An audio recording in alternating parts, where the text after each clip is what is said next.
अल्लाह ताला किसी घमंडी को, किसी गुरूर करने वाले को, किसी अहंकार करने वाले को पसंद नहीं करता।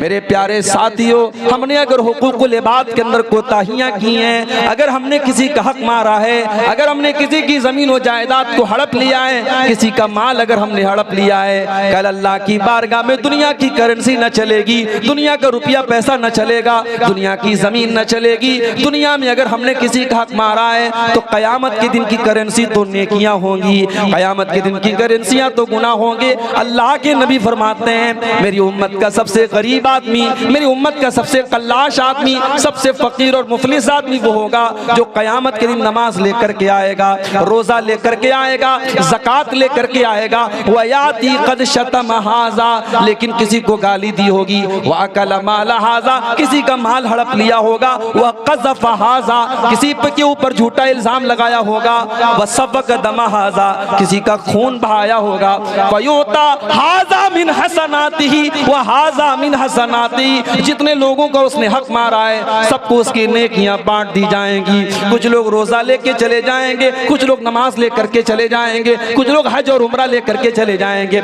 इन फनियत हसनातुहु, अगर उसकी तमाम नेकियां बर्बाद हो जाएंगी और अभी भी हकदार लाइन में खड़े हैं, अल्लाह के नबी फरमाते हैं फउखिज़ मिन सय्यिआतिहिम, उनके गुनाह लाद करके इसके ऊपर लाद दिए जाएंगे, उन हकदारों के गुनाह इसके जिम्मे लाद दिए जाएंगे। सुम्मा तुरिहा फिन्नार, और फिर इस इंसान को घसीट करके जहन्नम में फेंक दिया जाएगा।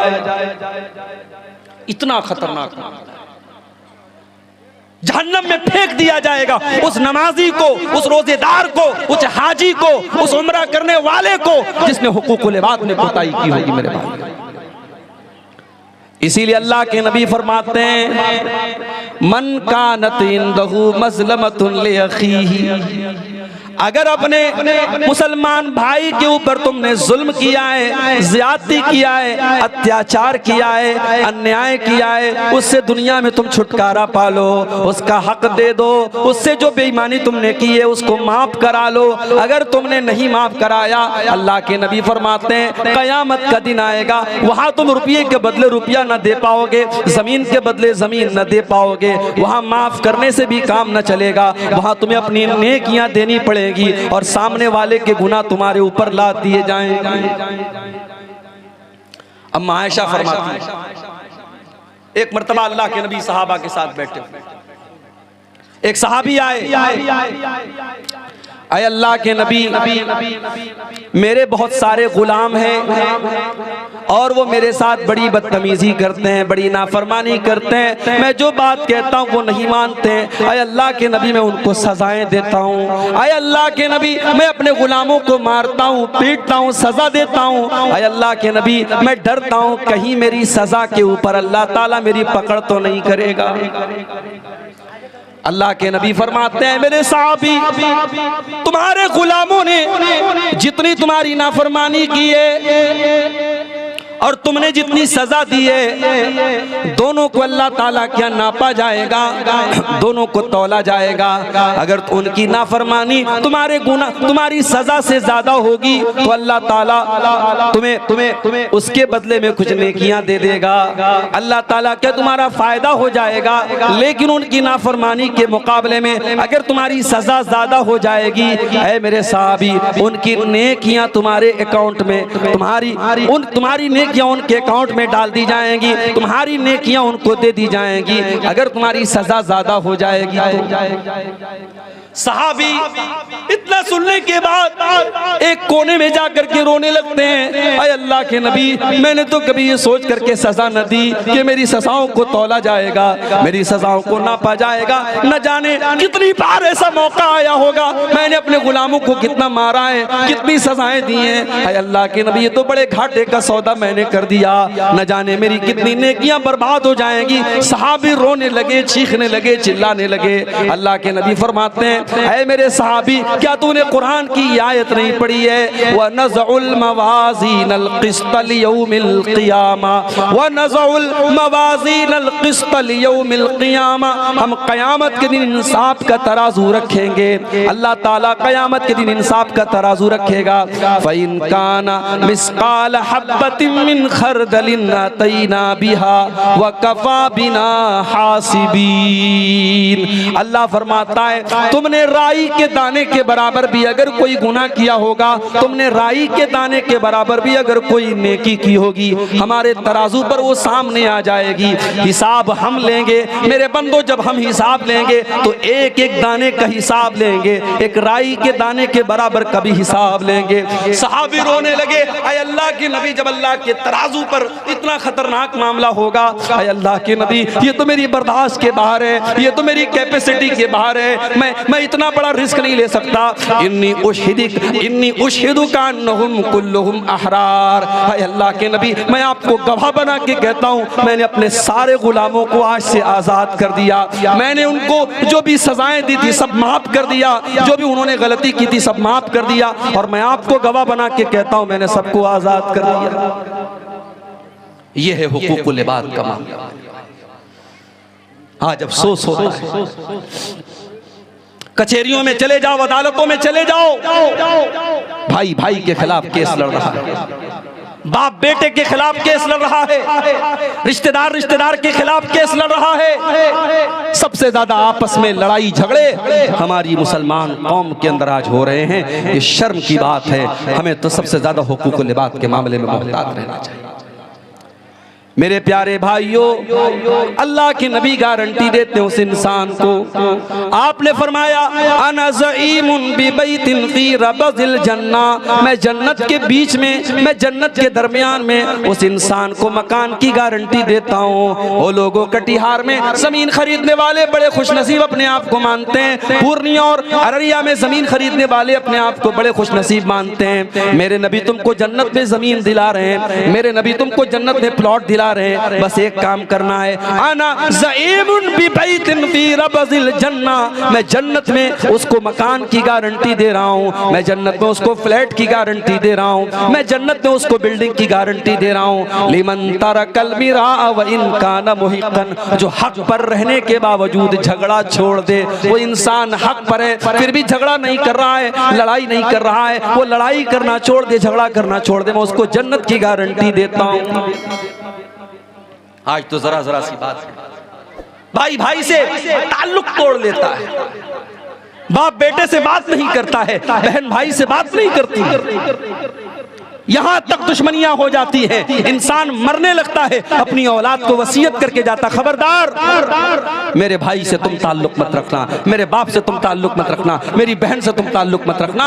जिंदगी भर दुश्मनी करने के बाद अपनी औलाद को वसीयत करके जाता है कि तुम उसके साथ ताल्लुक मत रखना। मेरे प्यारे साथियों, क्या आपने अल्लाह के नबी की वो हदीस नहीं सुनी? आपने फरमाया ला यहिल्लु लिमुस्लिमिन अन यहजुरा अखाहु फौqa सलास, किसी मुसलमान के लिए जायज नहीं है अपने मुसलमान भाई से 3 दिन से ज्यादा ताल्लुक तोड़ ले, 3 दिन से ज्यादा नाराज रहे, 3 दिन से ज्यादा बोलचाल बंद कर दे, किसी मुसलमान के लिए जायज नहीं है। इसीलिए हमारी शरीयत कहती है जब भी अपने मुसलमान भाई से मिला करो तो सलाम किया करो। मेरे भाइयों, ये सलाम कोई मामूली चीज तो नहीं है। दुश्मन भी आपको मिलेगा, आप कहेंगे अस्सलामु अलैकुम, आपने सलामती की दुआ कर दी। अगर आपने कह दिया व रहमतुल्लाहि व बरकातहू, आपने रहमत की दुआएं कर दी, आपने बरकत की दुआ कर दी। आपका दुश्मन है, आपसे ताल्लुक नहीं है, आपसे दुश्मनी है, लेकिन आपने जब सलाम कर दिया सारे दिल का गुबार निकल गया। आपने सामने वाले के लिए सलामती की दुआ कर दी, रहमत की दुआ कर दी, बरकत की दुआ कर दी। इसीलिए अल्लाह के नबी फरमाते हैं सलाम को बढ़ाया करो, सलाम को फैलाया करो। जब तुम सलाम को फैलाओगे तो आपस में मोहब्बत पैदा हो जाएगी और दिल से नफरत मिट जाएगी, दूरी मिट जाएगी। इसीलिए जब किसी से ताल्लुक तोड़ते हैं तो सबसे पहले सलाम कलाम लोग बंद कर दें। कहते नहीं यार उससे सलाम नहीं करेंगे, मुझसे ताल्लुक नहीं रखेंगे। शरीयत ने इसीलिए पहले सलाम करने का हुक्म दिया। जब भी आपका मुसलमान भाई मिले आप सलाम करें। और एक बात और नोट कर लो, सलाम का कोई अल्टरनेट नहीं है। मेरी छोटी छोटी बच्चियां सुबह स्कूल जाती है ना, तो कभी कभी वो देखा देखी कहती है पापा टाटा बाय बाय, तो मैं कहता हूं नहीं अल्लाह हाफिज को सलाम करो। बच्चों को ये सिखाओ मेरे भाई, good morning, good evening, good night के बजाय बच्चों को सलाम सिखाओ। बच्चों को दुआएं सिखाओ। बच्चा बाहर जा रहा है, कुफी अमानिल्लाह, उसको ये सिखाओ। सलाम का अपना एक फायदा है मेरे भाइयों, सलाम का कोई अल्टरनेटिव नहीं। सहाबे किराम के दरमियान भी इख्तिलाफात हुए, लेकिन सहाबे किराम ने दिल साफ रखा, और जब ये समझ में आ गया हाँ मेरी गलती थी, साहबा ने फौरन अपनी गलती को एक्सेप्ट कर लिया। हजरत आयशा रजी अल्लाह ताला अन्हा के एक भांजे थे, उनकी बहन के बेटे थे जिनका नाम अब्दुल्ला बिन जुबैर था। अब्दुल्ला बिन जुबैर की खाला थी हजरत आयशा। एक मैटर पे खाला और भांजे में इख्तिलाफ हो गया। अब्दुल्ला बिन जुबैर ने कहा कि मैं अपनी खाला को फला काम करने से रोकूंगा। हजरत आयशा के अंदर ये आदत थी, वो पैसे को रोका नहीं करती थी, बहुत ज्यादा अल्लाह की राह में सदका खैरात किया करती थी। हजरत आयशा ने किसी को कोई जमीन दान की थी, कोई चंदा दिया था, कोई दान किया था। हजरत अब्दुल्ला बिन जुबैर ने कहा कि मैं जरूर अपनी खाला को रोकूंगा, मैं उनको ये दान करने नहीं दूंगा, मैं उनको ये चीज देने नहीं दूंगा। खाला को पता चला कि मेरे भांजे ने मेरे बारे में ऐसा बोला है कि अल्लाह की कसम मैं खाला को रोकूंगा। हजरत आयशा को गुस्सा आया। बुखारी के अल्फाज हैं, अम्मा आयशा ने बड़े गुस्से में फरमाया कि आज के बाद मैं अब्दुल्ला बिन जुबैर से बात नहीं करूंगी, अपने भांजे से बात नहीं करूंगी।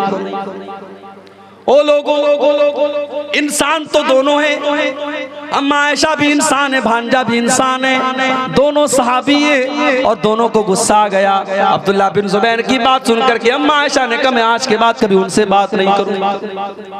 हम होते तो क्या करते, हमारी खाला अगर बोल दे हम अपने भांजे से बात नहीं करेंगे, हम कहेंगे हम आपसे कम थोड़ी हैं, आप हमसे बात न करें हमारा आपके बगैर काम थोड़ी रुका है। हमारा तो मिजाज ऐसा है मेरे भाई, हमसे कोई दुश्मनी कर ले, हमसे कोई बातचीत बंद कर ले, हमें कोई फर्क नहीं पड़ता। हम कहते तू शेर है, तुम सवा शेर हैं, हम तेरे ईंट का जवाब पत्थर से देंगे। लेकिन साहबे किराम ऐसे नहीं थे मेरे भाई। अम्मा आयशा नाराज हो गई, खाला नाराज हो गई, और आप जानते हैं कि खाला का मकाम बड़ा ऊंचा है। जिनकी खालाएं जिंदा हैं, मेरी माँ का इंतकाल हो चुका है, लेकिन मेरी तीन खालाएं मौजूद हैं। आज भी जब अपनी खालाओं से मिलता हूँ, अल्लाह की कसम मुझको अपनी माँ याद आ जाती है, मुझे अपने नबी की हदीस याद आती है, अल खालतु बिमंज़िलतिल उम्मी, खाला माँ के बराबर हुआ करती है। अगर आपकी खाला है, अगर आपकी मौसी है, अपनी खाला की इज्जत करो, उसको माँ के जैसा सम्मान दिया करो। खाला नाराज, अब्दुल्ला बिन जुबैर परेशान, खाला को कैसे मनाऊं, खाला तो बात करने को तैयार नहीं। अब्दुल्ला बिन जुबैर जानते थे कि हजरत आयशा अल्लाह के प्यारे नबी से बहुत मोहब्बत किया करती थी, और नबी के इंतकाल के बाद जो नबी के रिश्तेदार थे, नबी के चाहने वाले थे, अम्मा आयशा उनसे भी बहुत ज्यादा मोहब्बत किया करती थी। अब्दुल्ला बिन जुबैर के दिमाग में एक आइडिया आया, उन्होंने दो सहाबी को पकड़ा। ये कौन से दो सहाबी थे? ये अल्लाह के रसूल के नानिहाल के खानदान से इनका ताल्लुक था, ये बनु ज़ोहरा से ताल्लुक रखते थे, ये अल्लाह के नबी के नानिहाल वाले कबीले से ताल्लुक रखते थे। और हजरत अब्दुल्ला बिन जुबैर जानते थे कि अम्मा आयशा अपने नबी के नानिहाल वालों से भी बहुत ज्यादा मोहब्बत करती है। दो लोगों को पकड़ा, कहा कि भाइयों देखो ऐसा ऐसा मैटर है मेरे साथ, मेरी खाला मुझसे बहुत नाराज है और मुझे अपनी खाला को मनाना है। बस आपको एक काम ये करना है, मेरे साथ चलना है, और मैं जब अपनी खाला को मनाने लगूं तो आपको थोड़ा सा मेरा सपोर्ट करना। अब यहाँ एक मसला और समझ लो, जब दो लोगों के बीच में झगड़ा हो गया तो झगड़े को सुलझाने के लिए शरीयत ने बहुत उभारा है। अगर दो लोगों के बीच का झगड़ा चुकाने के लिए आपको झूठ बोलना पड़े तो झूठ भी बोल सकते हैं, हालांकि झूठ बोलना बहुत बड़ा गुनाह है। शरीयत की नजर में झूठ बोलना बहुत बड़ा गुनाह है, मगर दो लोगों के बीच में झगड़ा हो जाए तो अल्लाह के नबी क्या फरमाते हैं? लैसल कज़्ज़ाबुल्लज़ी युस्लिहु बैनन्नास, दो लोगों के बीच में सुलह कराने वाला अगर झूठ भी बोल दे तो कोई हर्ज की बात नहीं है। इतना शरीयत ने इस पर उभारा है। और अगर दो लोगों के बीच में झगड़ा फैलाने के लिए, दो लोगों के बीच में इख्तिलाफ पैदा करने के लिए अगर कोई सच भी बोलता है तो शरीयत कहती है ऐसा सच बोलना भी हराम है, और शरीयत इसको चुगली कहती है, और चुगलखोर जन्नत में नहीं जाएगा। अल्लाह के नबी फरमाते ला यदखुलुल जन्नत अन्नमाम, चुगलखोर जन्नत में नहीं जाएगा। तो कभी अगर आपको ऐसा मौका मिले कि आग लग गई है और आग बुझाने का आपको मौका मिला है, तो मेरे भाई आग बुझाने की कोशिश करो, आग में तेल डालने का और आग में घी डालने का काम करिए। अब इन दोनों सहाबी को जब ये ऑफर मिला कि हजरत अब्दुल्ला बिन जुबैर ने कहा मेरी खाला मुझसे नाराज हैं और मैं मनाना चाहता हूं, ये दोनों फौरन तैयार हो गए, चलो कोई बात नहीं हम चलेंगे आपके साथ। अब ये तीनों लोग अम्मा आयशा के दरवाजे पर पहुंचे, और जो तरीका इस्लाम ने सिखाया है जब किसी के दरवाजे पर जाओ तो अस्सलामु अलैकुम कहा करो। आज के जमाने में मोबाइल का दौर है, आप किसी को कॉल करें तो हेलो कह करके बात ना शुरू करें, अस्सलामु अलैकुम कह करके बात शुरू करें, यही सही है। भाई हेलो का मतलब क्या होता है? हेलो मतलब सुनो, तो सुनो कहने से बेहतर हम अस्सलामु अलैकुम कहे उसके बाद बात शुरू करें। तो हजरत आयशा के घर पे ये तीनों पहुंचे, इन्होंने कहा अस्सलामु अलैकुम, अंदर से जवाब आया वालेकुम अस्सलाम व रहमतुल्लाहि व बरकातुहू। इन तीनों ने कहा कि अम्मा आयशा क्या हम अंदर आ सकते, अनदखुल क्या हम अंदर आ जाए? अम्मा आयशा ने कहा ठीक है अंदर आ जाओ। तीनों अंदर दाखिल हुए। अम्मा आयशा को पता नहीं है कि अब्दुल्ला बिन जुबैर भी आया है, मेरा भांजा भी आया है। इन तीनों ने कहा अम्मा आयशा क्या हम सब आ जाएं? कहा कि हाँ सब आ जाओ। अंदर गए तो पर्दा लगा हुआ है। हालांकि अम्मा आयशा सारे मुसलमानों की माँ का दर्जा रखती हैं, मगर कुरान ने अल्लाह के नबी की बीवियों को भी सहाबा से पर्दा करने का हुक्म दिया है। मेरे प्यारे साथियों, जरा अपने अपने घरों का जायजा ले लो। गांव का कोई नौजवान आता है और आपकी बीवी को भाभी कहता है, आपकी बेटी को बहन कहता है, और आपको लगता है ये तो मेरे गाँव का रहने वाला है, ये तो मेरे गाँव का लड़का है, मेरी बीवी तो इसकी भाभी लगती है, मेरी माँ तो इसकी भाभी लगती है, और ये कह करके उस नौजवान लड़के को आप अपने घर में कोई पर्दा नहीं करते हैं, कोई उसको घर में आने जाने की इजाजत देते हैं, और यहीं से बुराई जन्म लेती है, यहीं से बुराई जन्म लेती है। हमारे यहाँ क्या है साहब, भाभी माँ के समान। भाभी को मायके जाना है, देवर छोड़ने जा रहा है, भाभी बाइक पर बैठी है, देवर को चिपक करके बैठी, हराम है ये, गलत है, नाजायज है ये। भाभी आपकी माँ नहीं है, होगी किसी कॉन्सेप्ट में, इस्लाम में नहीं है भाभी माँ। भाभी को माँ कह देने से वो माँ नहीं हो जाती। इस्लाम बहुत सख्त है इस मामले में। इस्लाम तो यहां तक कहता है अगर किसी औरत ने किसी बच्चे को पाला है, पोसा है, वो भी उसकी माँ नहीं जब तक कि दूध नहीं पिलाती। दुनिया में माँ जो होती है वो या तो वो माँ होती है जिसने जन्म दिया है, या वो माँ होती है जिसने दूध पिलाया है। आपके माँ कह देने से कोई माँ थोड़ी हो जाएगी। हमारे यहाँ देवर भाभी के बीच में बड़ा हंसी मजाक चलता है। भाभी को कोई फर्क नहीं पड़ता उसका दुपट्टा सर पे है कि नहीं है, सीने पर है कि नहीं है, कैसा कपड़ा पहनी है, देवर के साथ हंसी मजाक कर रही है। यही से बुराई जन्म लेती है। मेरे अपने घर के बाहर पर्दा करना आसान है, घर के अंदर का पर्दा बड़ा मुश्किल है। इस्लाम ये कहता है देवर के लिए भाभी, भाभी के लिए देवर मौत है, जीजा के लिए साली, साली के लिए जीजा मौत है। वो रिश्तेदार जिन रिश्तेदारों से शरीयत आपकी बेटी को कहती है पर्दा करना चाहिए, जब आपकी बेटियां जवान हो जाएं, जब आपकी लड़कियां जवान हो जाएं, अपनी बेटियों को सिखाओ, बेटी जिस तरीके से तुझे गांव के और लोगों से पर्दा करना है, तेरी खाला के लड़के से भी तुझको पर्दा करना है, तेरे मामू के लड़के से भी तुझको पर्दा करना है, तेरे चाचा के लड़के से भी तुझको पर्दा करना है। ये कजिन ब्रदर जिनको कहा जाता है, ये चाचा के लड़के, ये ताया के लड़के, ये मामा के लड़के, ये सब आपकी जवान बेटी के लिए गैर महरम है। उनसे निकाह हो सकता है, उनसे शादी हो सकती है, इसलिए उनसे पर्दा करना चाहिए। इसी कटिहार में या सीमांचल के किसी जलसे में मैंने तकरीर की थी और मैंने बोल दिया इसको कि इस्लाम में बहन सिर्फ एक होती है, सगी बहन। बड़ा बवाल हुआ था साहब। उस वीडियो को आरएसएस वालों ने चला दिया फेसबुक के ऊपर, कहा देखो ये है इस्लाम की हकीकत। इस्लाम में ये इंसानियत नाम की कोई चीज नहीं। इस्लाम के अंदर बहन सिर्फ सगी बहन है। भाई तोड़ मरोड़ के बीच में से आप कोई बात निकाल के कुछ भी बयान कर सकते हैं। एक जगह तकरीर में कर रहा था, हराम कमाई की बात आई, मैंने कहा कि आज हराम कमाई का एक तरीका ये भी है कि बाहर से सऊदी अरब वगैरह से पैसा लोग लाते हैं और एक ट्यूबवेल को 5 बार उसका फोटो खींच करके उसको जो है बेईमानी करते हैं, उसका पैसा हड़प कर जाते हैं। अब हमारे यूट्यूबर लोग माशाअल्लाह, इनको तो पैसा कमाना है, इनको तो व्यू चाहिए, इनको तो भड़काऊ हेडिंग और भड़काऊ बातें चाहिए। उतनी क्लिप को निकाल करके वायरल कर दिया। अब बहुत सारे उलमा के हमारे पास फोन आने लगे, आपने ऐसी बात क्यों? हालांकि मेरे कहने का ये मतलब थोड़ी था कि जितने लोग बाहर से पैसा ला रहे हैं और मदरसे बनवा रहे हैं, मस्जिदें बनवा रहे हैं, सब गलत काम। अल्लाह की कसम मैंने ऐसा नहीं कहा। एक बड़ी तादाद हमारे उलमा की है जो ये खिदमत अंजाम दे रहे हैं, मशारी का काम कर रहे हैं। मस्जिदें आज गांव-गांव उनके जरिए बनी हैं, मदरसे बने हैं, ट्यूबवेल बने हैं, कितने कॉलेज और इदारे बने हैं, उनके काम काबिले तारीफ हैं। मगर हाँ, उसी सफ में कुछ ऐसे लोग भी हैं जो बेईमानी कर रहे हैं, चोरी कर रहे हैं। हमने उनको कहा था, लेकिन आज इस तरीके से बीच में से क्लिप काट करके, सियाक को सबाक से बात काट करके कुछ भी बनाई जा सकती है। हमने ये कहा था कि इस्लाम में सगी बहन सिर्फ एक बहन होती है, वो सगी बहन होती है।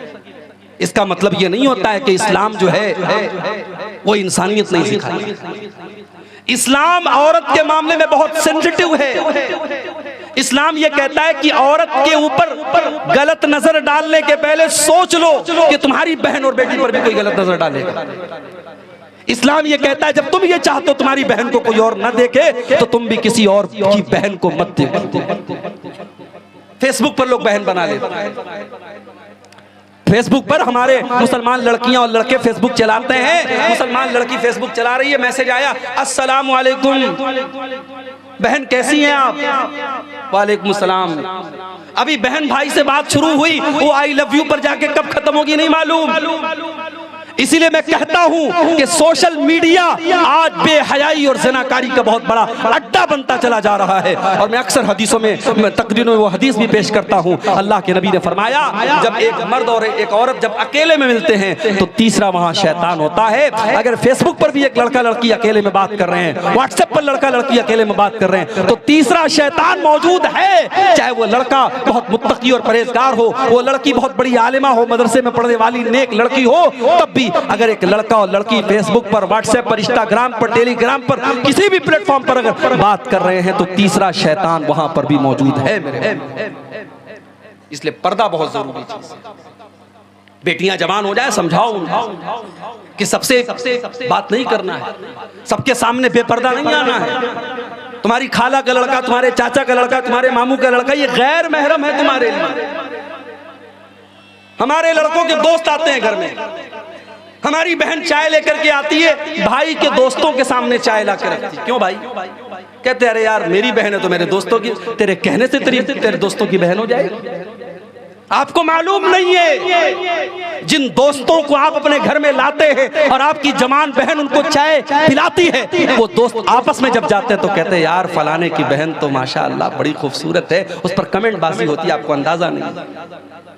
आपकी बहन है, दूसरों की वो बहन नहीं है। इसलिए बहन वाला मामला मत रखिए। आपके दोस्त आए तो घर में कोई ऐसा कमरा बनवाइए, घर में कोई ऐसी जगह बनवाइए जहां औरतों की एंट्री ना हो और महरम और गैर महरम का फर्क आपके घर में। ये तीनों साहबी जब पहुंचे, अम्मा आयशा ने कमरे में पर्दा लगाया हुआ था।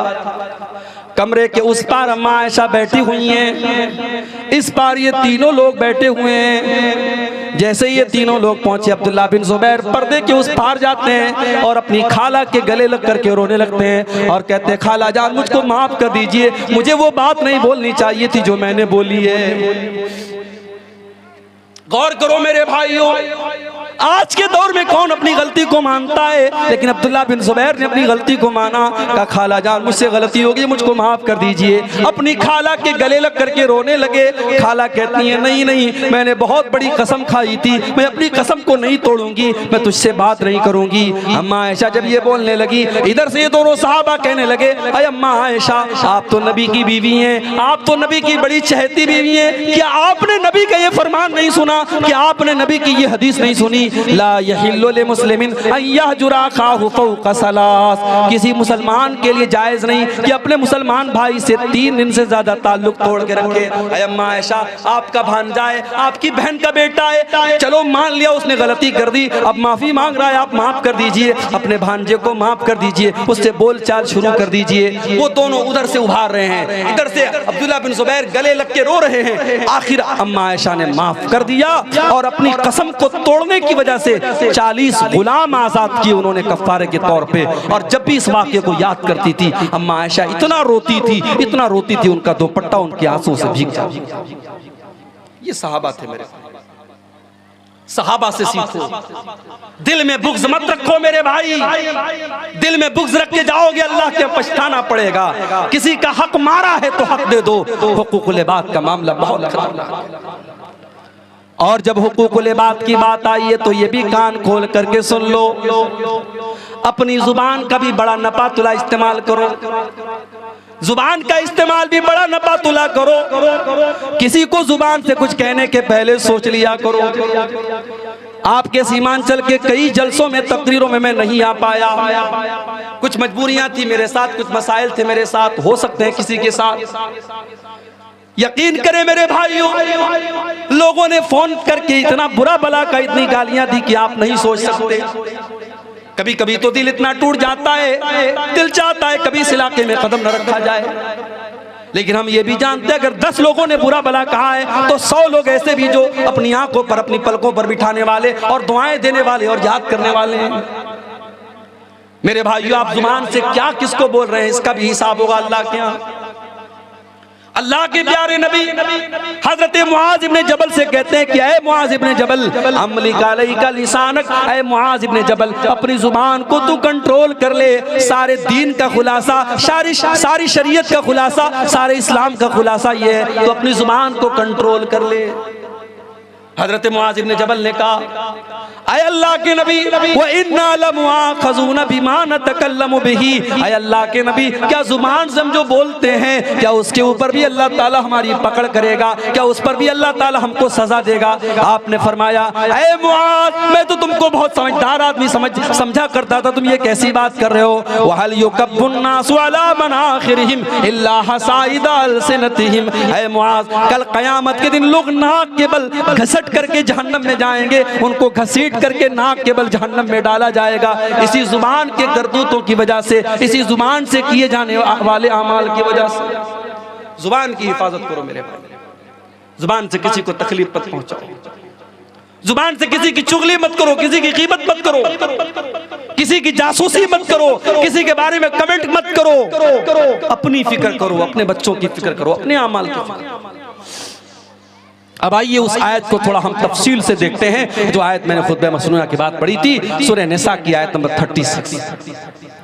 वाबुदुल्लाह, अल्लाह की इबादत करो, वला तुशरिकू बिही शैया, और अल्लाह के साथ किसी को शरीक न करो।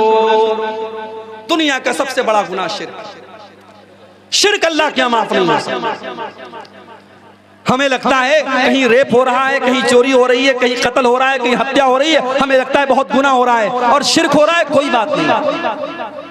अभी उत्तर प्रदेश की सरजमीन पर लखनऊ के करीब मेरा प्रोग्राम था। प्रोग्राम के लिए जब मैं जाने लगा, 4 व्हीलर चलाने वाले भाई से कहा कि भाई किस रास्ते से जाओगे? उसने कहा मैं देवा के रास्ते से नहीं जाऊंगा। मैंने कहा क्यों? कहा कि देवा में उर्स हो रहा है, मेला हो रहा है, सारा रास्ता जाम लगा हुआ है। आज का मुसलमान ये कौन से दीन की खिदमत कर रहा है? रास्तों को ब्लॉक कर रहा है, रास्तों को जाम कर रहा है। मेरे नबी ने तो अल्लाह की राह में जिहाद करने वालों से भी फरमाया, मन ज़य्यक़ तरीक़न फला जिहाद लहू, जो दूसरों का रास्ता बंद करके जिहाद करता है उसको जिहाद का सवाब मिलने वाला नहीं है। जब दूसरों का रास्ता बंद करके जिहाद नहीं कर सकते तो दूसरों का रास्ता बंद करके आप कोई जुलूस कैसे निकाल सकते हैं और दूसरों का जीना कैसे हराम कर सकते हैं? पूरा रास्ता ब्लॉक। और मुझे बताया लोगों ने लखनऊ के करीब देवा, आप भी जाके देख सकते हैं कभी मौका मिले।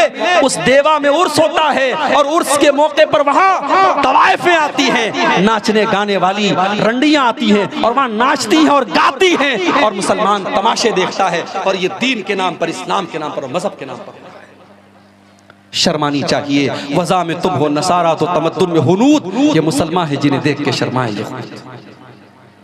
कब्रों पर झुक रहा है मुसलमान, मज़ारों पे झुक रहा है मुसलमान, अपने पीरों के आगे झुक रहा है मुसलमान। करे गैर गरबुत की पूजा तो काफिर, कवाकिब में माने करिश्मा तो काफिर, झुके आग पर बहरे सजदा तो काफिर, जो ठहराए बेटा खुदा का तो काफिर, मगर मोमिनों पर कुशादा है राहें, परस्तिश करे शौक से जिसकी चाहे, नबी को जो चाहे खुदा कर दिखाएं, इमामों का रुतबा नबी से बढ़ाएं, मज़ारों पे जा जा के नजरें चढ़ाएं, शहीदों से जा जा के मांगे दुआएं, न तौहीद में कुछ फर्क इससे आवे, न इस्लाम बिगड़े न ईमान जावे। अगर एक गैर मुस्लिम अगर पत्थर की मूर्ति के आगे सजदा करता है और वो जहन्नमी है, वो काफिर है, वो मुशरिक है, तो वही काम एक कब्र के सामने और एक मजार के सामने करने वाला मुसलमान मुवहिद कैसे हो सकता है और जन्नती कैसे हो सकता है? ये पहला हक है, अल्लाह ने अपना हक बयान किया। वाबुदुल्लाह, अल्लाह की इबादत करो, वला तुशरिकू बिही शैया, और अल्लाह के साथ किसी को शरीक न करो। अल्लाह का अधिकार किसी और को न दो। ये पेशानी झुके तो अल्लाह के आगे झुके, ये हाथ उठे तो अल्लाह के आगे उठे, अल्लाह के साथ कभी शिरक न करना। दूसरी चीज, वबिल वालिदैन इहसाना, और अपने माता पिता के साथ, अपने माँ बाप के साथ तुम भलाई करते रहना। कितने वालिदैन बूढ़े हो चुके हैं, औलाद जवान है, पैसा कमा रही है, माँ बूढ़ी है, बाप बूढ़ा है, बाप को दवाओं की जरूरत है, माँ को छोटी छोटी चीजों की जरूरत है, माँ बेचारी तड़प रही है, बाप बेचारा परेशान है, जवान बेटे को अपने माँ बाप की कोई फिक्र नहीं है। मेरे प्यारे साथियों, माँ बाप वो हस्तियां हैं जिन्होंने हमको जन्म दिया है, अल्लाह ने हमारी पैदाइश का जरिया उनको बनाया है, इसलिए जिंदगी की आखिरी सांस तक अपने माँ बाप की कदर करो, उनको तकलीफ नहीं पहुंचा सकते। अगर आपके बाप ने आपके साथ गलत भी किया तब भी नहीं कर सकते, बाप भी गलत करता है, जरूरी नहीं हमेशा बाप सही हो। मैंने बेटों की आंखों में भी आंसू देखे हैं, याद रखिए। ठीक है, हम लोग तकरीर करते हैं वालिदैन के ऊपर, लेकिन समाज की कड़वी सच्चाई ये भी है, बहुत सारे बाप ऐसे हैं जिन्होंने अपनी औलादों को रुलाया। औलाद के साथ नाइंसाफी करने वाली माएं, औलाद के साथ नाइंसाफी करने वाले बाप, कान खोल करके सुन लें, अल्लाह क्या उनको भी हिसाब देना पड़ेगा। हमने ऐसे बच्चों को भी देखा है जिनको उनके माँ बाप ने आंसू उनकी आंखों में लाए हैं। अल्लाह के नबी के सामने एक साहबी आते हैं, उनका नाम बशीर है, उनके बेटे का नाम नोमान है। साहबी कहते हैं, अल्लाह के नबी, मैं अपने बेटे नोमान को अपनी एक जमीन देना चाहता हूँ, एक खजूरों का बाग देना चाहता हूँ। अल्लाह के नबी ने फरमाया, ऐ बशीर, क्या आपके और भी बेटे हैं? कहा कि हाँ अल्लाह के नबी, और भी बेटे हैं। आपने पूछा, क्या आपने सारे बेटों को खजूरों का बाग दिया है? नहीं नहीं, है अल्लाह के नबी, सबको तो नहीं दिया है, मैं इसी बेटे को देना चाहता हूँ। आपने फरमाया, ऐ बशीर, ये जुल्म है, ये अत्याचार है, ये नाइंसाफी है, और अगर तुम ये चाहते हो मैं इस नाइंसाफी पर मैं गवाही दे दूं, वल्लाहि ला अशहदु अला जौरिन, ऐ बशीर, मैं इस जुल्म के ऊपर गवाही नहीं दे सकता। औलाद के साथ नाइंसाफी भी जुल्म है। मेरे 5 बेटे हैं, एक बेटे को खूब नवाज रहे हो और 4 बेटों को छोड़ के बैठे हो, ये जुल्म नहीं? बहू है, 4 बहू हैं, एक बहू के 100 गुना माफ, और एक बहू से एक एक चीज पर हिसाब लेना, मेरी माओ ये जुल्म नहीं है, ये जुल्म है और आपको हिसाब देना पड़ेगा। तो वालिदैन गलत हो सकते हैं मेरे, मगर औलाद की क्या जिम्मेदारी? औलाद की जिम्मेदारी यह है कि वालिदैन अगर गलत हैं तब भी उनको कोई तकलीफ न पहुंचाए, वालिदैन के साथ अच्छा सलूक करती रहे। अल्लाह ने फरमाया वक़ज़ा रब्बुका अल्ला ताबुदू इल्ला इय्याहु व बिल वालिदैन इहसाना, तुम्हारे वालिदैन के साथ तुम्हें हमेशा अच्छा सलूक करना है। इम्मा यबलुगन्ना इंदकल किबरा अहदुहुमा औ किलाहुमा फला तकुल लहुमा उफ़्फ़िन, अगर तुम्हारे वालिदैन बूढ़े हो जाए, कोई एक बूढ़ा हो जाए या दोनों बूढ़े हो जाएं, फला तकुल लहुमा उफ़्फ़िन, तो तुम उनको उफ़ भी न कहना, वला तनहरहुमा, उनको डांटना नहीं, उनको फटकारना नहीं, वक़ुल लहुमा क़ौलन करीमा, उनसे अदब से बात करना, उनसे तमीज़ से बात करना। वक़्फ़िज़ लहुमा जनाह ज़ुल्ल मिनर रहमा, और अपने माँ बाप के लिए हमेशा रहमत के बाजू को बिछा देना। वक़ुर रब्बिरहमहुमा कमा रब्बयानी सगीरा, और हमेशा ये दुआ करते रहना कि ऐ मेरे परवरदिगार तू मेरे वालिदैन पर रहम फरमा, जिस तरीके से बचपन में उन्होंने मुझको पाला है। एक सहाबी अपनी बूढ़ी माँ को अपने कंधे पर बिठा के खाने काबा का तवाफ कर रहा था। हजरत उमर की नजर पड़ी, सहाबी ने तवाफ कराने के बाद कहा कि अमीरुल मोमिनीन, आज मैंने अपनी माँ का हक अदा कर दिया, आज मैंने अपने कंधे पर बिठाकर अपनी माँ को उम्रा करा दिया, तवाफ करा दिया, आज मैंने अपनी माँ का हक अदा कर दिया। हजरत उमर ने कहा वला वला ज़फ़रतन वाहिदा, तेरी माँ ने जब तुझको जन्म दिया था, तेरी माँ के मुंह से जो आवाज निकली थी चीखने की और रोने की, अभी तो तूने उस आवाज का भी हक अदा नहीं। माँ बाप का आप हक अदा नहीं कर सकते मेरे। माँ बाप क्या चीज है, ये जब आप खुद बाप बनेंगे, जब आप खुद माँ बनेंगी, तब आपको पता चलेगा उन्होंने हमारे लिए कैसे कैसे कुर्बान किया। इसीलिए अल्लाह के नबी फरमाते हैं, माँ के बारे में आपने फरमाया फ़इन्नल जन्नत तहत क़दमिया, माँ के पैरों के नीचे तुम्हारी जन्नत है। बाप के बारे में आपने फरमाया अल वालिदु औसतु अब्वाबिल जन्ना, बाप जन्नत का दरवाज़ा है। न माँ को नाराज़ करके जन्नत मिलेगी, न बाप को नाराज़ करके जन्नत मिलेगी। अपने माँ बाप को राज़ी करो, अपने माँ बाप को खुश करो। और आगे बढ़ो, वबिज़िल क़ुरबा, और अपने रिश्तेदारों के साथ भी भलाई करो। जो तुम्हारे रिश्तेदार हैं, कोई भतीजा है, कोई भांजा है, कोई चाचा है, कोई ताया है, कोई खाला है, कोई खालू है, ये जितने तुम्हारे रिश्तेदार हैं, तुम उनके साथ भलाई करते रहो। रिश्तेदार का भी बड़ा हक है। ये रिश्ते जो होते हैं ना, ये हम नहीं बनाते, ये अल्लाह बनाता है। हम दुनिया में पैदा हुए, हमें पता लगा ये हमारा भाई है, ये हमारा बाप है, ये हमारा भतीजा है, ये हमारे चाचा है, ये हमारे ताया है। ये रिश्ते अल्लाह ने बनाए हैं। जब रिश्ते अल्लाह ने बनाए हैं तो हम उनको तोड़ नहीं सकते। अगर तोड़ेंगे तो अल्लाह बड़ी सख्त सजा देगा। अल्लाह के नबी फरमाते हैं, जब अल्लाह ताला ने सारी कायनात को पैदा किया तो रिश्ता जो है ये अल्लाह के पास आया, और रिश्ते ने आकर के कहा हाजा मकामुल आइज़ बिका, ऐ अल्लाह मैं तेरी पनाह में आया हूँ, अब तू बता दे मेरे साथ क्या सलूक होना चाहिए। अल्लाह ने फरमाया कि ऐ रिश्ता, जो तुझको तोड़ेगा, जो तुझको काटेगा मैं उसको काटूंगा, जो तुझको जोड़ेगा मैं उसको जोड़ूंगा। जो रिश्ता तोड़ेगा अल्लाह उसे तोड़ेगा, जो रिश्ता जोड़ेगा अल्लाह उसे जोड़ेगा। इसलिए रिश्तेदार का हक अदा किया करो। कयामत के दिन जब लोग पुल सिरात पर जाएंगे, अल्लाह के नबी फरमाते हैं दो चीजें पुल सिरात के दोनों तरफ खड़ी हो जाएंगी। एक तरफ अमानत खड़ी हो जाएगी, एक तरफ रिश्ता खड़ा हो जाएगा। और जिसने अमानत में खयानत की होगी, जिसने रिश्तेदारों का हक मारा होगा, पुल सिरात पर उसको ये दोनों पार करने नहीं देंगे। और पुल सिरात कैसा होगा? बाल से ज्यादा बारीक और तलवार से ज्यादा तेज होगा। पुल सिरात पर गुजरना बड़ा मुश्किल काम होगा। और सोचो, अगर हमने अपने किसी रिश्तेदार के साथ हक तलफी की है और अगर हमने अमानत पे खयानत की है, तो ये दोनों उस पुल सिरात पर एक बैरियर बन के खड़े हो जाएंगे और पुल सिरात पर गुजरने नहीं। इसलिए रिश्तेदारों के साथ कभी हक तलफी मत। और एक बात और याद रखो मेरे भाइयों, अगर आपका कोई रिश्तेदार आपके साथ गलत करता है, आपको शादी में दावत नहीं देता है, तो आप अपनी तरफ से उसको दावत दीजिए। आप अपने सुख दुख में उसे बुलाइए। वो नहीं बुलाता है, कोई बात नहीं, अल्लाह के यहाँ वो हिसाब देगा। आप अपने रिश्तेदार का जो हक अदा कर सकते हैं वो कर दें। अल्लाह के नबी के पास एक साहबी आते हैं, अय अल्लाह के नबी मेरे कुछ रिश्तेदार हैं, मैं उनके साथ अच्छा सलूक करता हूँ, वो मेरे साथ बुरा सलूक करते हैं। मैं नरमी करता हूँ, वो सख्ती करते हैं। मैं रहम करता हूँ वो सख्ती करते हैं। अय अल्लाह के नबी मुझे क्या करना चाहिए? आपने फरमाया जैसा तुम बता रहे हो अगर वैसा ही तुम कर रहे हो तो अल्लाह ताला की तरफ से एक हिफाजत करने वाला बराबर तुम्हारी हिफाजत करता रहेगा।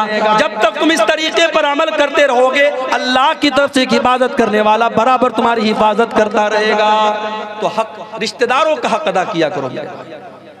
ज़कात निकालो, सदका खैरात दो, तो पहले देखो हमारे रिश्तेदारों में कोई जरूरतमंद तो नहीं है, कोई गरीब तो नहीं है। रिश्तेदार का हक पहले अदा करो। अल्लाह के नबी फरमाते हैं सदक़तु अला ज़िर्रहिम सिंतान, रिश्तेदार को सदका देने से डबल सवाब मिलता है। सदक़तुन वसीलतुन, सदका खैरात का भी सवाब मिलता है और रिश्तेदारी को निभाने का भी सवाब मिलता है, डबल सवाब मिलेगा। कितने लोग हैं मदरसे में बड़ा चंदा देते हैं, मस्जिदों में बड़ा दान करते हैं, सगा भाई है भूखा सो रहा है, उसकी कोई फिक्र नहीं है। अपने खानदान को कोई बच्चा है बेचारा बेरोजगार है, परेशान है, उसके बच्चे खाने को तरस रहे हैं, उस पर ध्यान नहीं देता है। नहीं मेरे भाइयों, आपका रिश्तेदार अगर जरूरतमंद है, आपकी ज़कात, आपका सदका खैरात, आप उसकी मदद कीजिए। और आगे वल यतामा, और यतीमों का हक अदा किया करो। जो अनाथ हो गया, जो यतीम हो गया, जिसका बाप दुनिया से चला गया, वो बेचारा बेसहारा हो गया, उस यतीम का सहारा तुम बन जाओ, उस यतीम की मदद किया करो। हाँ, अगर यतीम का माल कोई नाजायज तरीके से खा रहा है और यतीमों के नाम पर आने वाला पैसा उसके पेट में जा रहा है, वो कान खोल करके सुन ले। अल्लाह फरमाता है इन्नल्लज़ीना याकुलूना अम्वालल यतामा जुल्मन इन्नमा याकुलूना फी बुतूनिहिम नारा, जो लोग यतीम का माल नाजायज तरीके से खा रहे हैं वो अपने पेट में जहन्नम की आग भर रहे हैं। यतीम का सहारा बनो, यतीम का माल हड़पने वाले मत बनो मेरे भाई। अगर कोई यतीम का सहारा बन जाए, यतीम की कफालत करने वाला बन जाए, किसी यतीम बच्चे की परवरिश कर ले, अल्लाह के नबी फरमाते हैं अना व काफिलुल यतीम कहादैन, आपने अपनी दोनों उंगलियों से इशारा करके फरमाया कि यतीम की परवरिश करने वाला, यतीम को पालने वाला जन्नत में अपने नबी के साथ इस तरीके से रहेगा जैसे ये दोनों उंगलियां एक दूसरे के साथ जुड़ी हुई हैं, मिली हुई हैं। अगर किसी को अपने दिल में सख्ती महसूस हो रही है, किसी को ऐसा लग रहा है मेरा दिल बहुत सख्त हो गया है, अल्लाह के नबी ने फरमाया इमसा बिरासिल यतीम, किसी यतीम के सर पे मोहब्बत से हाथ फेर दो, किसी यतीम की मदद कर लो, किसी यतीम का सहारा बन जाओ, तुम्हारे दिल की सख्ती दूर हो जाएगी, तुमको अपना दिल नरम महसूस होने लगेगा। तो यतीमों के साथ अच्छा सोचो। वल मसाकीन, और गरीबों के साथ तुम अच्छा सलूक करो, गरीबों को पाँव की जूती न समझो। आपको अल्लाह ने पैसे वाला बनाया है, बहुत अच्छी बात है, आप महल में रहते हैं, बहुत अच्छी बात है, आप बड़ा कीमती कपड़ा पहनते, बहुत अच्छी बात है, मगर कमजोरों को और ये गरीबों को और मिस्कीनों को कभी हकीर मत जानो। अल्लाह के नबी फरमाते हैं हल तुनसरून इल्ला बिज़ुअफ़ाइकुम, ओ लोगों जब अल्लाह तुम्हारी मदद करता है तो इन्हीं कमजोरों की दुआओं की वजह से करता है, इन्हीं मजबूरों की दुआओं की वजह से करता है। अल्लाह गरीबों की और कमजोरों की दुआओं को पहले सुनता है। गरीबों के साथ अच्छा सुनता। हमारे नबी गरीबों के साथ मिलजुल के रहते थे, दुआ किया करते थे अल्लाह के नबी, अल्लाहुम्मा अहयिनी मिस्कीना व अमितनी मिस्कीना वहशुरनी मअ ज़ुमरतिल मसाकीन, आय अल्लाह मुझे मिस्कीन बना करके जिंदा रखना, मिस्कीन बना करके उठाना और क़यामत के दिन मिस्कीनों के साथ मेरा हशर करना।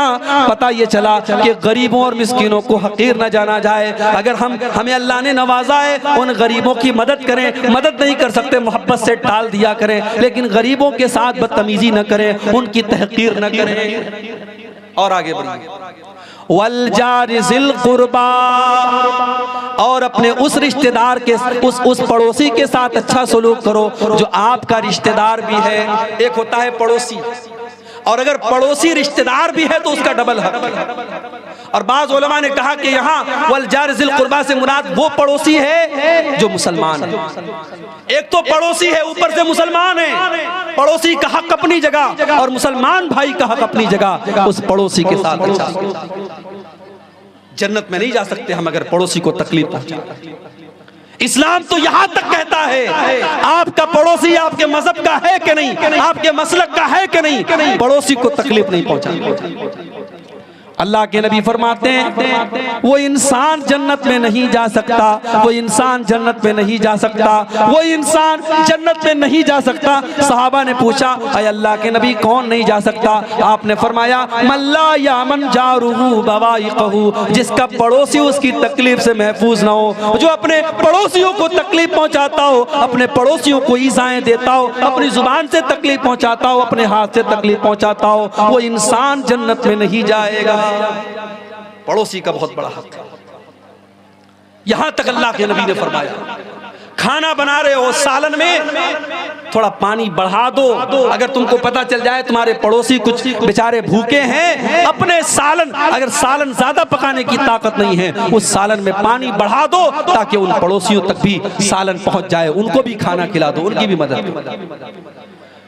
अम्मा आयशा फरमाती है कि अल्लाह के नबी ने फरमाया कि हजरत जिब्रील मुझे इतनी वसीयत करते थे पड़ोसी के बारे में, हत्ता ज़नन्तु अन्नहु सयुवर्रिसुहु, कि मैंने सोचा कि कहीं पड़ोसी को अल्लाह ताला वारिस ना बना दे, कहीं वरासत में पड़ोसी का हिस्सा ना बना दे। वल जारिल कुर्बा वल जारिल जुनुबी, तुम्हारा पड़ोसी अगर अपने मजहब का है तब भी उसके साथ अच्छा सुलूक करो, और अगर तुम्हारे मजहब का नहीं, अजनबी है, दूसरे मजहब का मानने वाला है, तब भी उसके साथ अच्छा सुलूक करो। वस्साहिबि बिल जंबी, और अपने सफर के साथी के साथ, अपने हम सफर के साथ भी अच्छा सुलूक करो। ट्रेन में सफर कर रहे हो, आपके पड़ोस में आपके बगल वाली सीट पर कोई मुसलमान बैठा है, कोई गैर मुस्लिम बैठा है, कोई मर्द बैठा है, कोई औरत बैठी है, अगर उसको किसी मदद की जरूरत है उसकी मदद कर दिया करो, अपने हम सफर की भी मदद करो। इस्लाम ये सिखाता है मेरे भाइयों। उसके बाद फरमाया वह अपनी सबील, और मुसाफिरों की मदद किया करो। आपके गांव में दूसरे गांव का कोई इंसान आया, बेचारा परदेसी है, मुसाफिर है, भूखा है, उसको खाना खिला दो, पैसे की जरूरत है उसको पैसा दे दो, उसको रात में ठहरना है, ठहरने का इंतजाम कर दो। वह अपनी सबील, मुसाफिरों की मदद किया करो।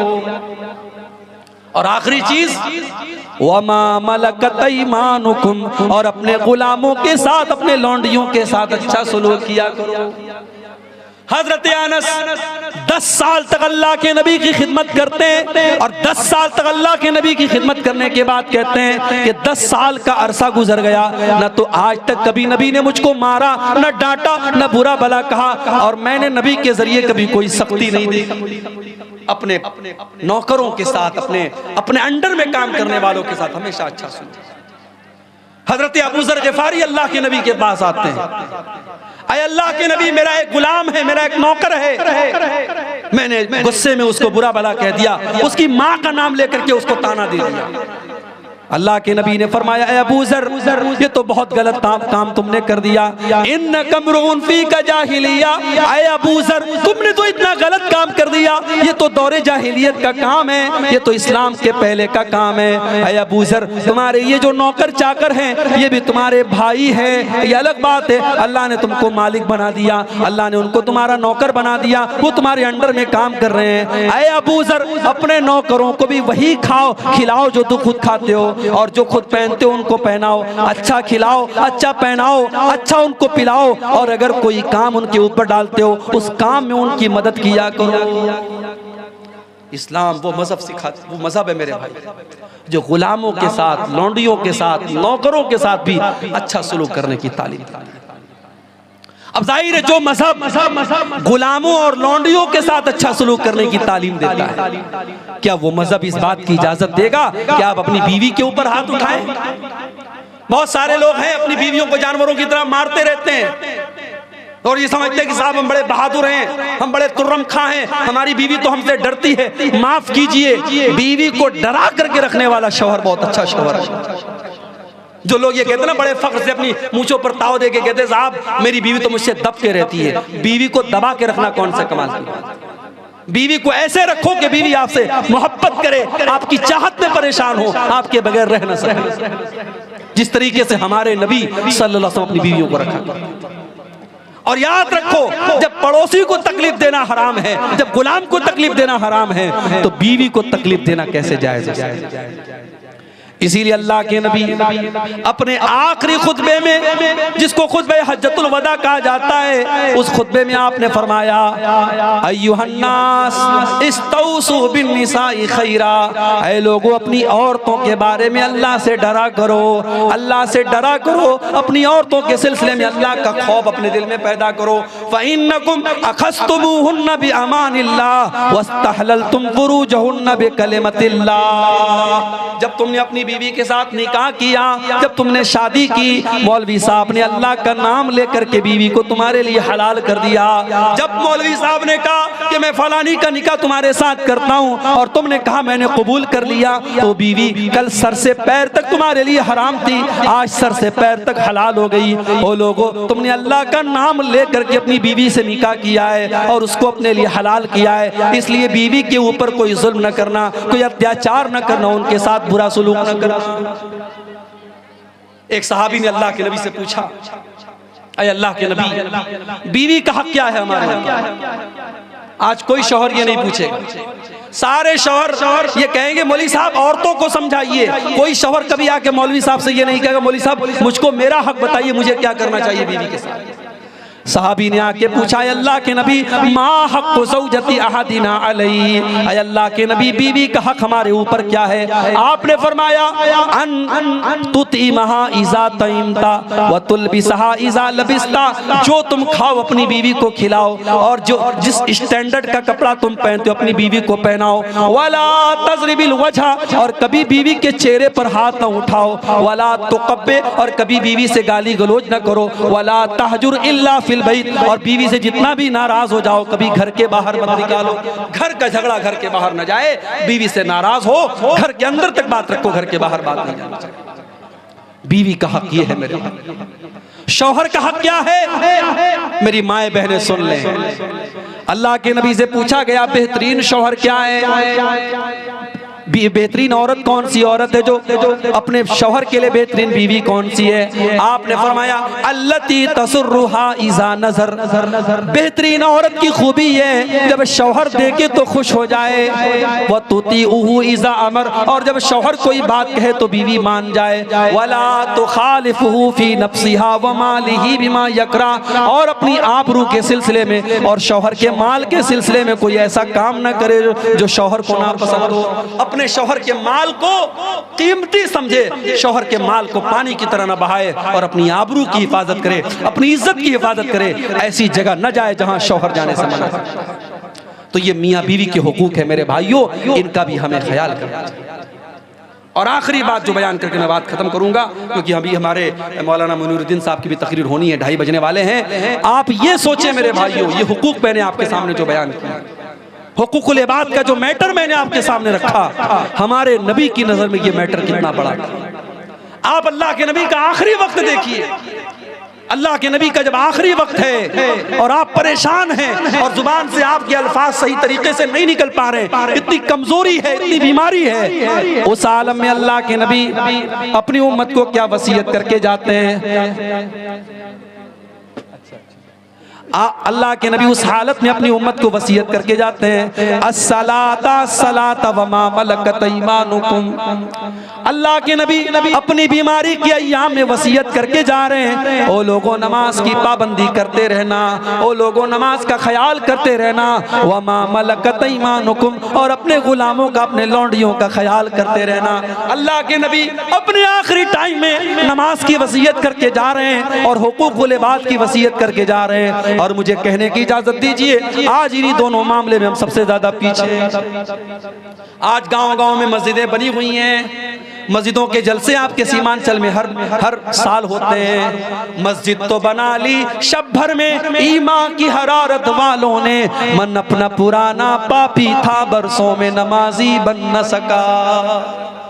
जलसे में 1000 लोग आते हैं, जलसे में 1000 औरतें आती हैं, लेकिन जलसे के बाद जब हम आते हैं पता लगता है मस्जिद में 10 लोग नमाज पढ़ने आए हैं, मस्जिद में 4 लोग नमाज पढ़ने आए हैं। फजर की नमाज का तो ये हाल है, कुछ बूढ़े लोग अगर फजर की नमाज में आकर के ताला ना खोले तो कितनी मस्जिदें बंद हो जाएंगी, मस्जिदों में ताला लग जाएगा। मेरे प्यारे साथियों, नमाज आपके नबी की आखिरी वसीयत है और अल्लाह के नबी अपनी उम्मतियों को बता के जा रहे हैं, अस्सलाता अस्सलाता, नमाज को बर्बाद न करना, नमाज का ख्याल करना। अपने नबी से कैसी मोहब्बत करते हो, अपने नबी से कैसा प्यार करते हो। अगर वाकई में नबी से मोहब्बत करते हो तो नमाज के पाबंद बन जाओ मेरे भाइयों, नमाज की पाबंदी। और जानते हो कुरान में अल्लाह ताला ने मर्द किसको कहा? हमसे और आपसे कोई पूछे भाई मर्द कौन है, तो हमारी नजर में मर्दानगी की अपनी अपनी डिफिनीशन है, मगर कुरान में अल्लाह ने मर्द किसको कहा है? फरमाया रिजालुल्ला तुलहीहिम तिजारतुन वला बैउन अन जिक्रिल्लाहि व इकामिस्सलाह। मर्द तो वो हैं, हकीकत में मर्द कहलाने के लायक तो वो लोग हैं, वो कारोबार भी करते हैं, वो बिजनेस भी करते हैं, मगर उनका कारोबार उनको अल्लाह के जिक्र से गाफिल नहीं करता। उनका बिजनेस, उनकी तिजारत, उनका कारोबार उनको नमाज से गाफिल नहीं करता। नमाज का टाइम आता है, वो अपने कारोबार को छोड़ करके नमाज में लग जाते हैं। मदीना में आज भी मदीना में आप चले जाएं, अगर उम्रा करने की अल्लाह ताला आपको तौफीक दे, जाके देखें आप मदीना मुनव्वरा में मस्जिद नबी के बाहर जो बड़ी बड़ी दुकानें हैं, जैसे ही मुअज्जिन की आवाज आती है हय्या अलस्सलाह, सारी दुकानें बंद हो जाती हैं, सारे कारोबार बंद हो जाते हैं। मेरे प्यारे साथियों, यही एक इस्लामी सोसाइटी की पहचान है, यही एक मुसलमान घर की पहचान है। जब नमाज का टाइम हो जाए सारे कामों को छोड़ दिया जाए, नमाज से बढ़ के कुछ नहीं है, नमाज से इंपॉर्टेंट। और दूसरी वसीयत अल्लाह के नबी ने की, हुकूकुल इबाद। और आज हुकूकुल इबाद का मामला ही सबसे खतरनाक है। क़यामत के दिन हमें हुकूकुल इबाद का बदला चुकाना पड़ेगा। अल्लाह के नबी फरमाते हैं लतुअद्दुन्नल हुकूक इला अहलिहा, ओ लोगों तुम्हें क़यामत के लोगों का हक देना पड़ेगा। हत्ता युकादा लिशातिल जलहाई मिनशातिल करना, यहाँ तक के अल्लाह ताला जानवरों के दरमियान भी जो झगड़े हुए हैं उन जानवरों से भी क़िसास लिया जाएगा। अगर सींग वाली बकरी ने अगर बगैर सींग वाली बकरी को मारा होगा तो बगैर सींग वाली बकरी से क़यामत के दिन सींग वाली बकरी से क़िसास लिया जाएगा कि उसने बगैर सींग वाली बकरी को क्यों मारा है। जानवरों में भी क़िसास होगा। और जानते हो जानवरों से जब अल्लाह ताला क़िसास ले लेगा तो सारे जानवरों से जब बदला ले लिया जाएगा उनके आपस के जुल्म सितम का, तो अल्लाह जानवरों से कहेगा कूनू तुराबा, ऐ जानवरों तुम मिट्टी हो जाओ, तो सब मिट्टी हो जाएंगे। सारे जितने जानवर हैं, बकरी बकरा भेड़ी भेड़ा कुत्ता कुतिया, सब मिट्टी बन जाएंगे, खत्म हो जाएंगे। और जब ये मंजर काफिर देखेगा तो काफिर क्या कहेगा? इन्ना अंज़रनाकुम अज़ाबन क़रीबा, ओ लोगो हम तुमको क़यामत के दिन को उस अजाब से डरा रहे हैं। यौमा यंज़ुरुल मर्उ मा क़द्दमत यदा, जिस दिन इंसान ये देख लेगा कि मैंने क्या आगे बढ़ाया था, मैंने क्या करतूत आगे बढ़ाया था, मैंने क्या अमल आगे के लिए बढ़ाया था। व यक़ूलुल काफ़िरु या लैतनी कुन्तु तुराबा, और काफिर कहेगा आय अल्लाह काश मैं भी जानवर होता तो आज तू मुझसे कह देता मिट्टी हो जा और मैं मिट्टी हो जाता। आय अल्लाह काश कि मैं इंसान न होता तो आज मेरा हिसाब व किताब न हुआ होता। मेरे भाइयों, क़यामत के दिन हमें एहसास होगा कि हुकूकुल इबाद का मैटर कितना खतरनाक है। दुनिया में सुलझा लो मेरे भाई, दुनिया में हल कर लो। किसी के साथ अगर बेईमानी की है, किसी का हक मारा है, हो सकता है दुनिया में पावर हमारे पास, हो सकता है हम अच्छे वकील को खरीद करके, जज को पैसा दे करके, पुलिस वालों से बात करके अपनी सेटिंग कर लें, अपने हक में फैसला करवा लें। मगर कान खोल करके सुन लो, अगर हमने नाजायज तरीके से किसी की जमीन पर कब्जा कर लिया, अल्लाह के नबी फरमाते हैं ओ लोगों जब तुम मेरे पास कोई फैसला लेकर के आते हो सकता है मैं इंसान हूँ, मुझसे फैसला करने में गलती हो सकती है, हो सकता है कोई बातचीत करने में बड़ी चिकनी चुपड़ी बातें करने वाला और मैं उसके हक में फैसला दे दूं, और जो बेचारा सही था मैं उसके खिलाफ फैसला दे दूं। वो लोगों कान खोल करके सुन लो, मैंने जिसके हक में फैसला कर दिया और वो उसका हकदार नहीं था, आपने फरमाया इन्नी क़ज़यतु लहू बिक़ितातिम मिनन नार, जिसको मैं गलत तरीके से, उसका हक नहीं है और वो जमीन का टुकड़ा ले रहा है, मैं जमीन का टुकड़ा नहीं दे रहा हूं, मैं जहन्नम की आग दे रहा हूं, वो जहन्नम की आग ले। नाजायज तरीके से जो जमीन कमा रहे हैं और खा रहे हैं, वो जमीन नहीं हासिल कर रहे हैं, वो जहन्नम का टुकड़ा हासिल कर रहे हैं। इसीलिए अल्लाह के नबी फरमाते हैं मन अखज़ शिब्रम मिनल अर्ज़ी, जिसने एक बालिश्त, एक हमारे हाथ के पंजे का जो नाप है, एक बालिश्त अगर किसी की जमीन आपने हड़प ली, एक बित्ता जमीन आपने किसी दूसरे की हड़प ली, अल्लाह के नबी फरमाते हैं मन अखज़ शिब्रम मिनल अर्ज़ी, एक बालिश्त जमीन अगर किसी ने हड़प ली, तुब्बिक़ मिन सब'i अर्ज़ीन यौमल क़ियामा, उसके गले में क़यामत के दिन 7 जमीनों का तौक बना करके डाला जाएगा, 7 जमीनों का तौक बना करके उसकी गर्दन में डाला जाएगा। इतना खतरनाक अज़ाब होगा। किसी की जमीन हड़पना, किसी का माल हड़पना, किसी की इज्जत और आबरू पर हमला करना, ये सब हुकूकुल इबाद से इसका ताल्लुक है मेरे भाई। और अल्लाह के नबी की बड़ी सख्त वईद है इस सिलसिले में। आज हुकूकुल्लाह पर तो बहुत मेहनत हो रही है माशाअल्लाह, और होनी भी चाहिए। नमाज की तरफ लोग आ जाते हैं, पैसा होता हज कर लेते, उम्रा कर लेते, मगर हुकूकुल इबाद के मामले में बड़ी लापरवाही। इमाम सुफियान सौरी कहा करते थे अगर तुम अल्लाह ताला के यहाँ इस हाल में जाओ कि तुमने 70 गुना ऐसे किए जिनका ताल्लुक तुम्हारे और अल्लाह के बीच में है, 70 गुना ऐसे करके गए जिनका ताल्लुक हुकूकुल्लाह से है, अल्लाह के हुकूक से है, और 30 गुना ऐसे करके गए जिसका ताल्लुक हुकूकुल इबाद से है, तो तुम बहुत बड़े खतरे में हो। जो हुकूकुल इबाद वाले गुनाह लेकर के गए हो उसका खतरा ज्यादा है। इसलिए हुकूकुल इबाद के मामले में मेरे भाई, और जब हुकूकुल इबाद की बात आई है तो एक बात और कहना चाहूंगा, पैसा कमाना इस्लाम की नजर में बुरा नहीं है। माफ कीजिएगा, पैसा कमाना बुरा नहीं है।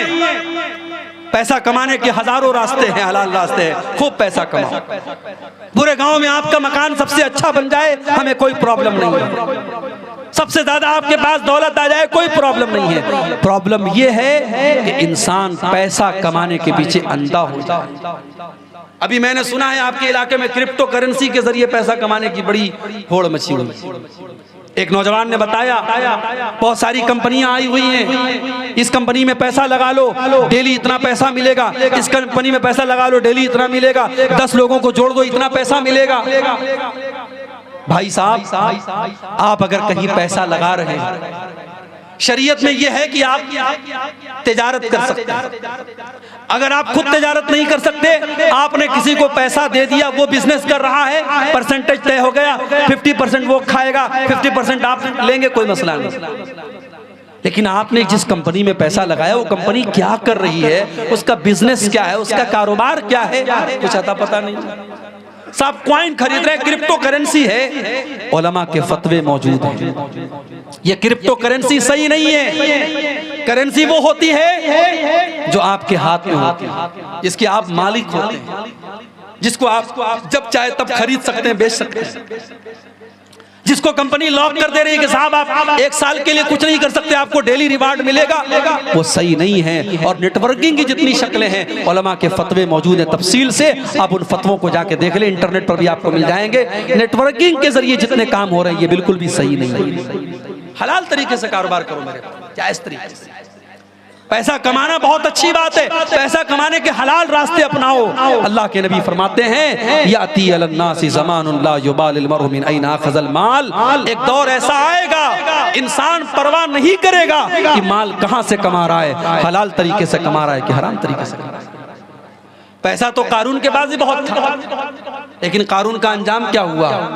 अपनी दौलत पे मगरूर कारून था, अपनी दौलत पे मगरूर कारून था, वो मुखालिफ था मूसा व हारून का। जब ज़मीन में धसाया तो कहने लगा, जब ज़मीन में धसाया तो कहने लगा, ऐसे बेजा खजाने से क्या फ़ायदा। ख्वाब गफलत में सोए हुए मोमिनों, ऐशो इशरत बढ़ाने से क्या फ़ायदा। अल्लाह के ना कुर्सी काम देगी न दौलत काम देगी मेरे भाई, अल्लाह के हमारा और आपका अमल काम देगा।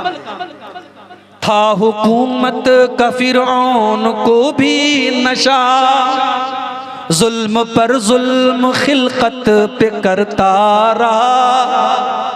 था हुकूमत का फिरौन को भी नशा, जुल्म पर जुल्म खिलकत पे करता रहा। जब समंदर में डूबा तो कहने लगा, जब समंदर में डूबा तो कहने लगा, इस हुकूमत के पाने से क्या फ़ायदा।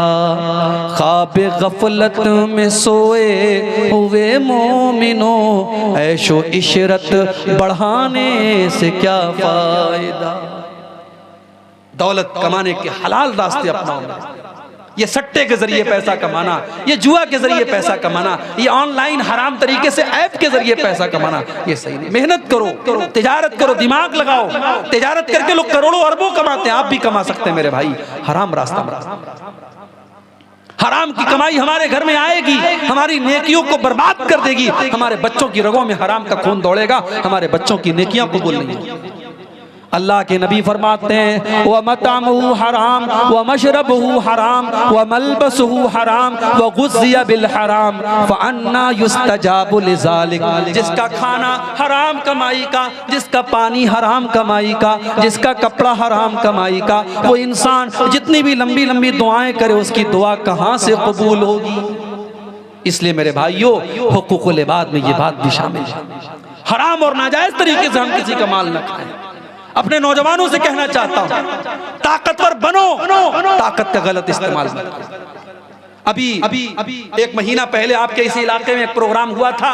एक भाई आज बताने लगे कि एक औरत जा रही थी अपने शौहर के साथ, कुछ लोगों ने उसको रास्ते में गलत समझ करके कि ये कोई नाजायज तरीके से लड़का लड़की जा रहे हैं, उस आदमी को इतना मारा कि वो बेचारा मर गया, मर्डर कर दिया उसका। एक इंसान का खून बहा दिया सिर्फ शक की बुनियाद पर। नहीं मेरे, ताकतवर बनो मगर ताकत का गलत इस्तेमाल मत करो। अल्लाह के नबी फरमाते हैं, अल मोमिनुल क़विय्यु खैरुन व अहब्बु इलल्लाहि मिनल मोमिनिज़ ज़ईफ़। ताकतवर मोमिन कमजोर मोमिन से ज्यादा पसंद है अल्लाह ताला।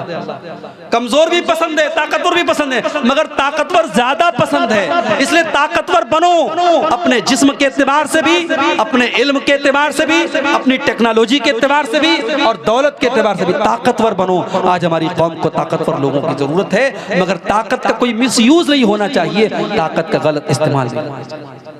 हुकूकुल इबाद के ताल्लुक से ये चंद बातें मैंने आपके सामने रखी है मेरे भाइयों, इस उम्मीद के साथ कि आज जब हम यहाँ से उठेंगे तो हम जाकर के अपने बिस्तर पर हम ये सोचेंगे कि कहीं ऐसा तो नहीं कि हमारी जात के जरिए किसी को तकलीफ पहुंच रही है, कहीं ऐसा तो नहीं कि हम किसी को अपनी जात के जरिए तकलीफ पहुंचा रहे हैं, किसी का हक मार रहे हैं। अगर ऐसा है तो अपनी मरने के पहले अपनी जिंदगी में मुझसे माफी मांगे, उससे क़िसास ले ले। अल्लाह के नबी जंग के मैदान में सबको सीधा कर रहे हैं। एक सहाबी जिनका नाम सवाद इब्न गज़िया है, अल्लाह के नबी सल्लल्लाहु अलैहि वसल्लम अपने नेज़े से सबको सीधा कर रहे हैं। नेज़ा उनके पेट में लग गया। सहाबी ने कहा, अल्लाह के नबी आपने मुझे तकलीफ पहुंचाई, अय अल्लाह के नबी आपने मेरे पेट में नेज़ा चुभोया है, मुझे तकलीफ पहुंचाइए, मैं भी आपको उससे बदला लूंगा, आपको उससे क़िसास दूंगा। कुर्बान जाओ अपने नबी के ऊपर। मेरे नबी भी कैसे नबी थे और कैसे इंसान थे। आपने फौरन अपना कपड़ा उठाया, अपना पेट खोला कि ले लो भाई बदला ले लो। सहाबी ने पेट को चूम लिया।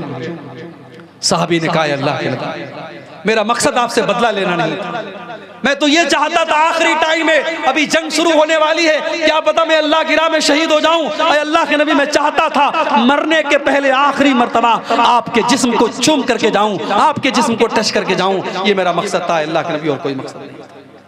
मेरे भाइयों, इस्लाम हुकूकुल इबाद के मामले में बहुत सख्त है। इसलिए अगर हुकूकुल इबाद में हमसे कोई हक तलफी और कमी हुई है उसको अपनी ज़िंदगी में हम माफ़ करा लें और अल्लाह से माफ़ी भी मांगा करें कि अगर हमसे किसी के हक़ में कोई कमी और हक तलफी हुई है तो अल्लाह उसको माफ़ कर दे। दुआ है रब्बुल आलमीन से, रब्बुल आलमीन हम सबको हुकूकुल इबाद के मामले में होशियार रहने की तौफीक अता फरमाए। हमारी ज़ात से, हमारी ज़ुबान से, हमारे हाथों से अगर किसी को तकलीफ़ पहुँची है अल्लाह ताला हमें ज़िंदगी में उससे माफ़ी मांगने की तौफीक अता फरमाए। जो हम में से औलाद वाले हैं अल्लाह ताला उनको अपने औलाद के साथ सही सलूक करने की तौफीक दे। जो औलाद हैं अल्लाह उनको अपने वालिदैन के साथ